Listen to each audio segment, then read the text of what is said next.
تو ملیٹھی ہے نا، ملیٹھی کو پان کے رس میں اگر گولیاں بنا لی جائیں اور وہ چوسی جائے تو اس سے مشکلات ہے، اور اگر پان کا رس نہیں ملے تو ملیٹھی اور بناتا اور کالی مرچ، جیسے مثال کے طور پر 2 تولہ یعنی کہ آدھی چھٹاک اگر ملیٹھی ہے تو 5 گرام اس میں کالی مرچ ہو اور 1 چھٹاک منقع ہو، اس کو پیس کو کوٹ کے گولیاں بنا کے رکھ لو، پیس کو چوسو، گلے کو بھی صاف کرتی ہے، آواز کو بھی صاف کرتی ہے، گلے کی نالیوں کو بھی کھولتی ہے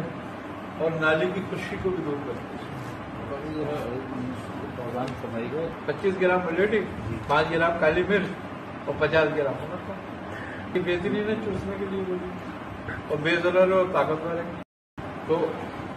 ملیٹھی ہے نا، ملیٹھی کو پان کے رس میں اگر گولیاں بنا لی جائیں اور وہ چوسی جائے تو اس سے مشکلات ہے، اور اگر پان کا رس نہیں ملے تو ملیٹھی اور بناتا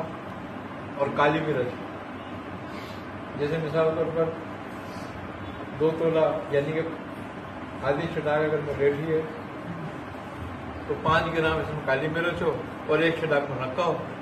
اس کو پیس کو کوٹ کے گولیاں بنا کے رکھ لو، پیس کو چوسو، گلے کو بھی صاف کرتی ہے، آواز کو بھی صاف کرتی ہے، گلے کی نالیوں کو بھی کھولتی ہے اور نالی کی خشکی کو بھی دور کرتی ہے۔ 25 گرام ملیٹھی، 5 گرام کالی مرچ اور 50 گرام منقع، یہ بہترین ہے چوسنے کے لیے گولی اور بے ضرر